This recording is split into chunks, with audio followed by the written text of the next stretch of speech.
জনগণের জীবন হুমকির মুখে পড়ে সেই রকম কোন কর্মকাণ্ড যেন গড়ে না ওঠে। সেই ধরনের কোন কর্মকাণ্ডের সাথে কেউ যদি জড়িত থাকে, সে হাত যত বড়ই হোক না কেন, সেই হাতকে আইনের আওতায় আমরা নিয়ে আসব। আপনারা দেখেছেন বিগত দিনে সরকারের পক্ষ থেকে অনেক ধরনের প্রণোদনা সাধারণ জনগণের জন্য থাকতো, কিন্তু জনগণের দোরগোড়ায় কিন্তু সেগুলো পৌঁছাতো না। জনগণ জানতো না তার জন্য সরকার কি নির্ধারণ করে রেখেছে কিংবা কি সে পাবে। এবার ঈদুল আজহা উপলক্ষে মাননীয় প্রধানমন্ত্রী সাধারণ জনগণের জন্য প্রতিটি এমপি বরাদ্দ দিয়েছিলেন, 10 লাখ টাকার নগদ অর্থ বরাদ্দ দিয়েছিলেন। আমাদের মাননীয় সংসদ সদস্য বাবু গয়েশ্বরচন্দ্র রায় এবং আমি দুইজনে মিলে আমরা 20 লাখ টাকা আমরা অর্থ বরাদ্দ পেয়েছি।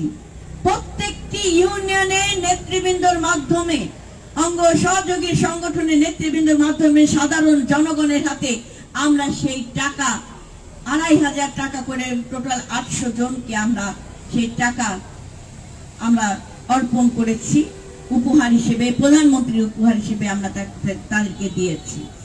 অনেক রাস্তা আছে, অনেক প্রকল্প হয়, কিন্তু জনগণের সাথে না নিজের বাড়ির রাস্তার প্রকল্পটার উন্নয়ন হয়। আমরা বিশেষভাবে ব্যবস্থা গ্রহণ করেছি যাতে যে রাস্তা উন্নয়ন হলে ওই সমাজের, ওই গ্রামের সাধারণ মানুষের সকলের উপকার হবে, সেইভাবে করে আমরা পরিকল্পিতভাবে কেরানীগঞ্জের অবকাঠামো আমরা উন্নয়ন করে যাচ্ছি। ইতিমধ্যে 3 লাখ টাকা করে, কোন জায়গায় 2.5 লাখ টাকা, কোন জায়গায় এরকম আপনার মসজিদ মন্দিরের সংস্কার এবং নির্মাণ বাবদ যে অর্থ ইতিমধ্যে বরাদ্দ হয়েছে, আগামী কয়েকদিনের মধ্যে অফিস খুলে আপনারা সেই অর্থ বরাদ্দ পেয়ে যাবেন। আপনাদের কাছে প্রত্যাশার কথা আমি একটুকু বলতে চাই, যে বা যারা দায়িত্ব পাবেন, যে মসজিদ কিংবা যে মন্দির নির্মাণের জন্য, সংস্কারের জন্য যথাযথভাবে 100% কাজ আপনারা সেখানে সম্পূর্ণ করবেন। আগামী দিনে যে রাস্তা অবকাঠামোর উন্নয়ন আসবে, প্রত্যেকটি জায়গায় আপনারা সুস্পষ্টভাবে সততার সাথে আপনারা কাজ করে যাবেন, কারণ মানুষ আপনাদের কাছে সেই আস্থা এবং ভরসা রেখে আপনাদেরকে দায়িত্ব দিয়েছেন, ভোট দিয়েছে। অনেকে এই তেঘুরিয়া ইউনিয়নে আগামী দিনে স্থানীয় সরকার নির্বাচনে আপনারা কেউ কেউ জনপ্রতিনিধি হবেন, 9টা ওয়ার্ড মেম্বার হবে, আপনার সংরক্ষিত মহিলা আসনে নির্বাচন হবে, ইউনিয়ন চেয়ারম্যানের নির্বাচন হবে।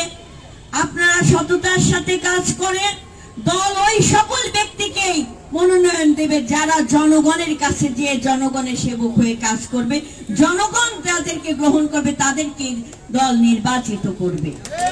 আমরা বিশ্বাস করি, আমরা যদি সততার সাথে এই 5টা বছর দেশনায়ক জনাব তারেক রহমান মাননীয় প্রধানমন্ত্রীর হাতকে যদি আমরা আমাদের কর্মের মাধ্যমে সহযোগিতা করতে পারি, আমাদের আগামী 5 বছর নিরাপদ হবে, এটাই আমরা প্রত্যাশা করি। প্রধানমন্ত্রীর হাত দিয়ে আগামী 5 বছরের উন্নয়ন আমরা নিশ্চিত করতে পারবো। রাজনীতি কিন্তু একদিনের জন্য না, রাজনীতির অনেক বড় পরিকল্পনা, যে পরিকল্পনার মাধ্যমে আপনি আপনার কর্ম, আপনি আপনার কথা, আপনি আপনার সবকিছু দিয়ে মানুষের হৃদয় জয় করতে পারবেন, সেইভাবে নিজেকে প্রস্তুত করেন। আপনার কথা, আপনার চলাফেরা, আপনার কমিটমেন্টের উপর মানুষ ভরসা করবে, আপনাকে সে নির্ণয় করবে কি করবে না। এখন কিন্তু কথার মালা রাজনীতি মানুষ পছন্দ করে না।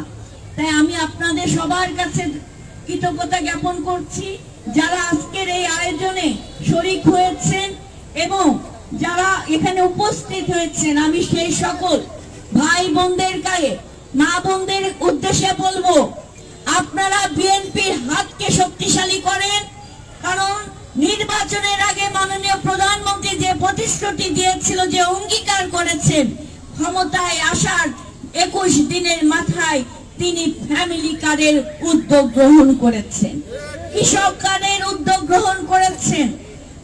শ্রমিক জনতার উদ্যোগ গ্রহণ করেছে।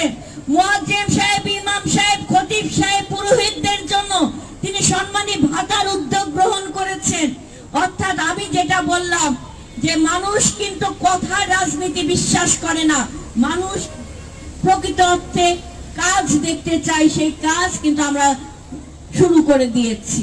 তাই এই তেঘুরিয়া ইউনিয়নবাসীকে বলবো, আগামী দিনে বিএনপির মনোনীত স্থানীয় সরকার নির্বাচনে দল থেকে যাদেরকে মনোনয়ন দেওয়া হবে, আপনারা সকলে ঐক্যবদ্ধ হয়ে তাদেরকে বিজয় করার জন্য প্রস্তুতি গ্রহণ করবেন।